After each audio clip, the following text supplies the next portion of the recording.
ஏ பெருமாள் அவர்கள் மதுரை கொடுத்த ஒரு பெரிய கொடை. அவரை பாரதி என்ற பெயரில் ஒரு இலக்கிய இதழை நடத்தி கொண்டிருந்த ஒரு சுதந்திர போராட்ட வீரர் சிறையில் இருந்தபோது சிறையில் அவருடன் இருந்த ஒரு வங்காளத்தை சேர்ந்த இன்னொரு தேசிய விடுதலை போர் வீரர் அவரிடம் சொல்லியிருக்கிறார், சாந்திநிகேதன் என்கிற ஒரு உயர்ந்த ஒரு பல்கலைக்கழகம் இருக்கிறது, விஸ்வபாரதி பல்கலைக்கழகம். அந்த பல்கலைக்கழகத்துக்கு தமிழகத்திலிருந்து ஒருவரை படிப்பதற்காக அனுப்புங்கள் என்று. அப்போது அந்த பெரியவர் தன்னுடைய ஊரில் இருக்கிற ஒரு சிறுவராக ஏ பெருமாள் அவர்களை தேர்ந்தெடுத்து சாந்திநிகேதனுக்கு படிப்பதற்காக அனுப்புகிறார், ஓவியம் கற்பதற்காக. பெருமாள் தா என்று சொன்னால் அந்த வங்காள மொழியிலே அண்ணன் என்ற பொருள். எனவே பெருமாள் தா என்றவரை பெருமாள் அண்ணன் என்ற அன்போடு அழைக்கப்பட்ட ஒரு சிறந்த ஓவியரை அங்க ஒரு சிறுவனாக சாந்திநிகேதனுக்கு போய் சேர்கிறார். அப்போ அங்க வினோத் பிஹாரி முகர்ஜி என்கிற ஒரு மாபெரும் ஓவியர் அவருடைய சீடராக போகிறார். அப்ப வினோத் பிஹாரி முகர்ஜி என்ன செய்யறார், அவரை இங்க இருக்கிற ஒரு கோழி பண்ணையில போய் நீ வேலை செய்வான்கிறார். அப்போ அவரை கேட்கிறாங்க, அவர் தன்னுடைய ஆசிரியர் வினோத் பிஹாரி முகர்ஜி கிட்ட கேட்கிறார், இது எப்படிங்க, என்ன ஏன் கோழி பண்ணைக்கு அனுப்புறீங்க அப்படின்னு. அப்போ அவர் சொல்றாரு, ஒரு கோழியை படம் வரையணும்னு சொன்னாக்கா அந்த கோழியை ஒரு கூண்டுக்குள்ள அடைச்சிட்டு அதை பார்த்து படம் வரைஞ்சாக்கா அது கோழியினுடைய இயல்பு அதில் வராது. அதனால கோழிகளுடைய வாழ்ந்தாதான் கோழிகளுடைய இயல்பு தெரிஞ்ச ஓவியராக மாற முடியும் அப்படின்னு சொல்லிட்டு மதுரையிலிருந்து சென்ற ஒரு சிறுவனாக சென்ற ஒரு பெருமாள் என்கிற ஒரு ஓவியர் சாந்திநிகேதனிலேயே படித்து அங்கேயே ஒரு ஓவியராக தேர்ந்து ஒரு ஆசிரியராக போய் ரவீந்திரநாத் தாகூர் என்கிற ஒரு மாபெரும் இந்தியாவின் ஆளுமையோடு வாழக்கூடிய ஒரு தகுதியை பெற்றார். பெருமாள் தான் அவருடைய வீட்டுக்கு போனா, அவருடைய வீட்டுல அழகப்ப இருந்தார், மதுரையில அழகப்ப அந்த அந்த அந்த வீட்டுக்குள்ள இருக்கக்கூடிய ஒவ்வொரு பொருளுக்கும் ஒரு மிகப்பெரிய கதை இருக்கும்.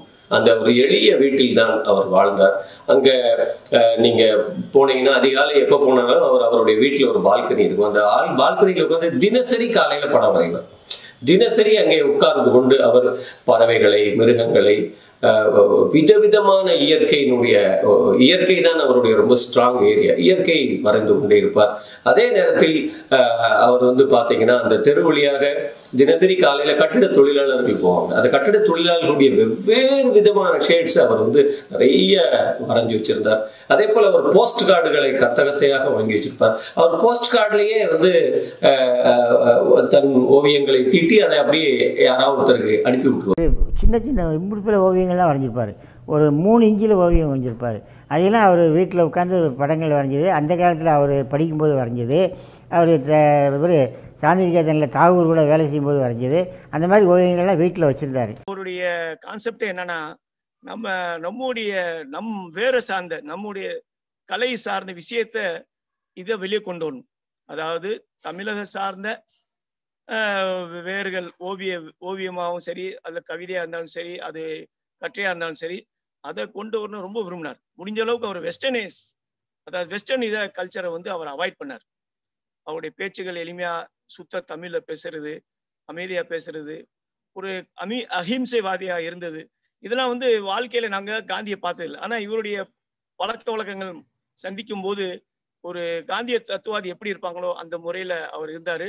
ரொம்ப எல்லாரும் மக்களும் நேசிச்சார். அதான் முக்கியமான விஷயம். அரவிந்துக்கு வந்ததுக்கு அப்புறம் தான் அவரோட பெயிண்டிங்ஸ் இவ்வளவு இருக்கு அப்படின்றதே நம்மளுக்கு தெரியுது. அவர் இவ்வளவு தூரம் ஒர்க் பண்ணியிருக்கிறாரு அப்படின்றது நம்மளுக்கு தெரியுது.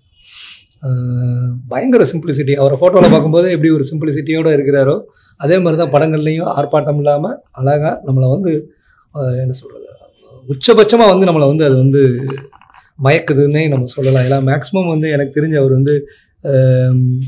எல்லா மீடியாவுமே யூஸ் பண்ணியிருக்கிறாரு. நான் இதில் தான் வரைவேன் அப்படின்ற மாதிரிலாம் இல்லை.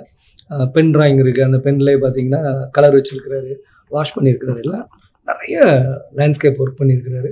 அப்போ குழந்தைகளுக்கு வந்து எந்த தயக்கமும் இருக்காது இல்லையா? எந்த அது பென்சிலாக இருக்கலாம், அது பென்னாக இருக்கலாம், அதை பற்றி அந்த குழந்தைகளுக்கு எந்த கவலையுமே இருக்காது.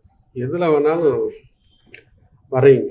எந்த பேப்பரோ அது எது சோறோ எது வேணாலும் வரைகிற மாதிரி இவர் அப்படித்தான் நான் நினைக்கிறேன். இது வந்து ஒன்றும் இவருக்கு வந்து அப்படி நான் ஒரு ஆர்டிஸ்ட்னா நான் இந்த மீடியத்தில் ஒர்க் பண்ணுவேன், இப்படித்தான் பண்ணுவேன் அப்படின்ற ஒரு ரெஸ்ட்ரிக்ஷன் கிடையாது. எது கிடைக்குதோ அதில் இருக்கிற மெட்டீரியல்லாம் என்ன பண்ண முடியும், என்ன செய்யலாம், எப்படி அது வந்து ரசிக்கும்படியாக இருக்கணும்ல, அது ரொம்ப முக்கியம். நம்ம பார்க்கக்கூடிய இது அன்றாட வாழ்க்கையில் இது எங்கேயும் ஒட்டகச்சிவிங்கியோ இல்லை வந்து காண்டாமிருகமோ இருக்காது. சேவல், கோழி, காக்கா, அந்த மாதிரி எருமை, பசுமாடு, இந்த மாதிரி ஐட்டங்கள். இது ஒரு பள்ளி கூட வரைஞ்சிருக்காரு. இதில் வந்து ஒரு பள்ளி கூட அவர் ஸ்கெட்ச் பண்ணியிருக்காரு. ஸோ இந்த மாதிரி நம்ம டெய்லி நம்ம என்ன பார்க்குறோமோ அதுதான் வந்து இருக்குது. இதுக்காக போயிட்டு நம்ம காட்டுக்குள்ளே போய் தேடி பிடிச்சி இல்லை ஜூக்கு போய் உட்காந்து அந்த மாதிரி வரையல. ஜூவில் இருக்கிறது வந்து அடைச்சி வச்சிருக்க மிருகங்கள் இல்லையா? ஸோ அதோட நேச்சுரல் ஹேபிடேட்டில் அது எப்படி பிஹேவ் பண்ணுமோ அந்த மாதிரி வந்து அந்த மிருகங்கள் வந்து நடந்துக்காது. இது வந்து எல்லாமே அந்த அதோட இயற்கை சூழலில் இது எங்கே வாழுதோ அந்த சூழலில் இருக்கிறத அப்படியே வந்து பார்த்து வரைஞ்சிருக்காரு. நிறைய படங்கள்ல பறவையை வந்து வரைகிறாரு சார். லேண்ட்ஸ்கேப்பாக இருக்கட்டும், ஈவன் ஒரு மரம் வரைஞ்சாலும் நிறைய பறவைகளை வரைகிறாரு. முக்கியமாக வந்து அந்தந்த ஏரியாவில் என்னென்ன பறவை இருக்கோ அதை கொண்டு வந்துடுறாரு. ஒரு 2-3 ஸ்ட்ரோக் வைக்கிறாரு. அதில் பார்த்தாலே நமக்கு தெரியுது அது ஒரு மைனா, அது அந்த ஏரியாவில் இருக்கும், ஒரு மரத்தில் இருக்கும். அந்த மேலே கூட இங்கே ஒரு பெரிய ஒரு புத்தர் படம் இருக்கும். அங்கே பார்த்தோம்னா நம்ம பரவலாக பார்க்கக்கூடிய எல்லா பறவைகளும் அங்கே இருக்கும். கொஞ்சம் உன்னிச்சு பார்த்தோம்னா அந்த பறவை என்னென்ன பறவைங்கிறது தெரிஞ்சிருக்கும். அன்றாட வாழ்க்கையில் பார்த்துட்டு இருக்க பறவைகளாக தான் இருக்கும். ஆனால் அது வந்து நம்ம எப்படி மரத்தில் மறைஞ்சிருக்கோ அதே மாதிரி அவர் மறைச்சி வரைஞ்சிருப்பார். ஓவியத்துக்கும் அவருடைய வாழ்க்கைக்கும் நிரம்ப ஒற்றுமை உண்டு. எப்படி ஓவியம் ஒரு இசைவான கலையாக இருக்கிறதோ அதே போன்று அவருடைய மனம், புத்தி, அறிவு மூன்றும் இயைந்துதான் அவருடைய வாழ்க்கை இருந்தது. எனவே எப்பொழுதும் ஒரு ஆனந்தமான நிலையிலேயே அவர் தன்னை இருத்திக் கொண்டு வாழ்ந்தார் என்று நான் சொல்ல வேண்டும்.